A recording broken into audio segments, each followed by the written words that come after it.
Hi! అందరికీ నమస్కారం. Welcome to Telugu 360 stories YouTube channel. ఈరోజు మనం వినబోయే ఈ పవిత్ర గాథ శివమహిమను తెలియజేసే అపూర్వ గాథ. ఈ కథను భక్తితో వినిన వారికి పాప విమోచనం కలుగుతుంది. శత్రువులు నశిస్తారు. సంకటాలు తొలగిపోతాయి. సంతాన సౌభాగ్యం లభిస్తుంది. ఆరోగ్యం, ఆయువు పెరుగుతుంది. ఐశ్వర్యం సిద్ధిస్తుంది. చివరికి శివలోక ప్రాప్తి, మోక్షం కలుగుతుంది అని శివపురాణంలో చెప్పబడింది. కాబట్టి ఈ కథను చివరి వరకు శ్రద్ధగా చూడండి. ముందుగా ఒక చిన్న విన్నపం. ఇలాంటి ఆధ్యాత్మిక కథలు నిరంతరం మీరు వినాలనుకుంటే ఇప్పుడే మా ఛానల్ను సబ్స్క్రైబ్ చేసి బెల్ ఐకాన్ను నొక్కండి. పూర్వం సహ్యాద్రి పర్వత శ్రేణుల్లో మేఘాలను తాకే శిఖరాల మధ్య దట్టమైన అడవులు చీకటితో కప్పబడ్డాయి. జంతువుల గర్జనలు చీకట్లను మరింత భయంకరంగా మార్చగా, ఆ అశుభరాత్రిలో భయంకర శక్తి కలిగిన ఒక రాక్షసుడు జన్మించాడు. ఆ రాక్షసుడే భీముడు. అతని తండ్రి కుంభకర్ణుడు, తల్లి కార్కటి. కార్కటి గతం దుఃఖభరితం. ఆమె మొదటి భర్త విరాధుడు. శ్రీరాముడు వనవాస సమయంలో అతన్ని సంహరించారు. తర్వాత ఆమె వివాహం కుంభకర్ణునితో జరిగింది. కాని లంకాయుద్ధంలో రామబాణానికి కుంభకర్ణుడు కూడా బలయ్యారు. ఒకరోజు భీముడు తన తల్లిని ఇలా అడిగాడు. అమ్మా, నా తండ్రి ఎవరు, ఎక్కడ, ఎందుకు ఎవరు ఆయన గురించి నాకు చెప్పరు అని ప్రశ్నించారు. కార్కటి కన్నీళ్లు పెట్టుకుంది. తన జీవిత గాథను చెప్పింది.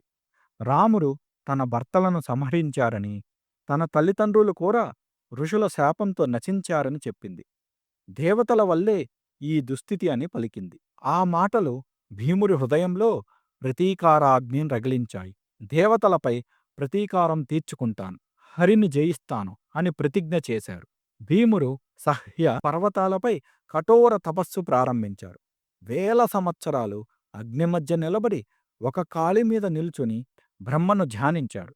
తపస్సు తాపంతో లోకాలు కంపించాయి. చివరకు సృష్టికర్త బ్రహ్మదేవుడు ప్రత్యక్షమయ్యాడు. భీమా, ఏం వరం కావాలి అని అడిగాడు. భీముడు, నాకు అపారమైన బలం కావాలి, ఎవ్వరూ నన్ను జయించలేని శక్తి కావాలి అని వరం అడిగాడు. బ్రహ్మదేవుడు సంతోషంగా ఆ వరాన్నిచ్చారు. అక్కడి నుంచి భీముల్లో అహంకారం ప్రారంభమైంది. మొదటగా భీముడు స్వర్గంపై దాడి చేశారు. దేవతలను ఓడించారు. వారిని తన స్థానాల నుంచి తొలగించారు. దేవతలు భయంతో పారిపోయారు. తరువాత భూమిపైకి వచ్చారు. కామరూప దేశానికి చేరుకున్నారు. అక్కడి రాజు సుదక్షణుడు ధర్మాత్ముడు, పుణ్యాత్ముడు, పరమ శివభక్తుడు. భీముడు సుదక్షణుడితో యుద్ధానికి దిగారు. భయంకర యుద్ధం జరిగింది. కానీ వరబలంతో భీముడు ఆ యుద్ధంలో గెలిచారు. సుదక్షణుని చెరసాలలో బంధించారు. అయినప్పటికీ మహారాజా సుదక్షణుడు నిరాశపడలేదు. చెరసాలలోని మట్టితో పార్థివ శివలింగం తయారు చేశారు. ఓం నమఃశివాయ అని పంచాక్షరి జపం ప్రారంభించారు. మనసులోనే గంగను స్మరించారు. మనసులోనే స్నానం చేశారు. శివుణ్ణి ఆరాధించారు. అతని రాణి అయిన దక్షిణాదేవి కూడా ఇంట్లో శివపూజ కొనసాగించింది. ఇక దేవతలు బ్రహ్మ, విష్ణువులతో కలిసి మహాకోశీ నదీ తీరానికి వెళ్లారు. అక్కడ పార్థివలింగం ప్రతిష్ఠించి శివుణ్ణి ప్రార్థించారు. ఆ భక్తికి సంతోషించిన పరమేశ్వరుడు ప్రత్యక్షమయ్యారు. ఏం వరం కావాలి అని అడిగారు. దేవతలు, ప్రభు, భీమాసురుణ్ణి సంహరించండి అని వేరుకున్నారు. శివుడు వారికి అభయమిచ్చారు. ఆ సమయం సమీపించింది అన్నారు. ఇదంతా జరుగుతూ ఉండగా సుదక్షిణుడు చెరసాల్లో పూజ కొనసాగిస్తూ ఉన్నాడు. భీముడు అక్కడికి వచ్చారు. నువ్వు ఏం మాయలు చేస్తున్నావు అని ప్రశ్నించారు. రాజు నిజం చెప్పారు. నేను శివారాధన చేస్తున్నాను. భీముడు కోపంతో గర్జించారు. ఆపు ఆ పూజ అని ఆజ్ఞాపించారు. కాని రాజు ఆపలేదు. భీముడు మహారాజుపైకి ఖడ్గం విసిరాడు. అప్పుడు ఒక దివ్య జ్యోతి ప్రత్యక్షమైంది. ఆ జ్యోతిలో నుంచి శివుడు భీమేశ్వర రూపంలో అవతరించారు. భక్త రక్షణే నా ధర్మమని గర్జించారు.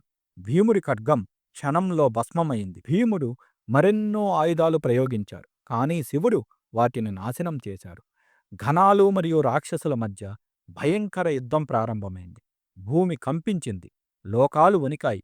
అప్పుడు నారదుడు వచ్చి శివుణ్ణి ప్రార్థించాడు. దేవతలందరూ కూడా పరమేశ్వరుని స్తుతించారు. పరమేశ్వర, నీ లీలలిక చాలయ్యా, భీమాసురుని త్వరగా సంహరించు అని వేరుకున్నారు. శివుడు ఒక్క హుంకారంతో భీముణ్ణి అతని సైన్యాన్ని భస్మం చేశారు. ఆ భస్మం పడిన ప్రదేశంలో అనేక ఔషధ మొక్కలు పుట్టాయి. అప్పుడు దేవతలు, ప్రభూ, ఈ పవిత్ర భూమి నీ మహిమతో పావనమైంది. భక్తుల రక్షణ కోసం ఇక్కడే స్థిరనివాసం ఏర్పాటు చేసుకోండి అని ప్రార్థించారు. పరమేశ్వరుడు లోకాలకు అభయమిస్తూ అంగీకరించారు. ఆ క్షణం ఆకాశంలో దివ్యనాదాలు మార్మోగాయి. దేవదందువులు భేరీలు మోగాయి. పుష్పవర్షం కురిసింది. ఆ జ్యోతిర్మయ తేజస్సు శాశ్వత రూపంగా దాల్చింది. అదే మహామహిమ కలిగిన భీమశంకర దేవాలయంలో వెలిసిన భీమశంకర జ్యోతిర్లింగం. ఇది ద్వాదశ జ్యోతిర్లింగాల్లో ఒకటి. భయపడిన వారికి అభయం, బాధపడిన వారికి ఆదరణ, శరణుచొచ్చిన వారికి శరణాగతి ఇచ్చే మహా అద్భుతమైన క్షేత్రం భీమేశ్వర క్షేత్రం. భక్తుల రక్షకుడు, దుష్ట వినాశకుడు, ధర్మస్థాపకుడు, భీముడి అహంకారాన్ని భస్మం చేసిన ఆ మహానుభావుడు ఈ క్షేత్రంలో నిత్యం విరాజిల్లుతున్నారు. హర హర మహాదేవ! ఇలాంటి అద్భుతమైన కథలను మరింత ఆసక్తికరంగా తెలుసుకోవాలంటే తెలుగు 360 స్టోరీస్ ఛానల్ని సబ్స్క్రైబ్ చేయండి. లైక్ చేయడం మర్చిపోకండి. వీడియోను మీ స్నేహితులతో షేర్ చేయండి. ధన్యవాదాలు.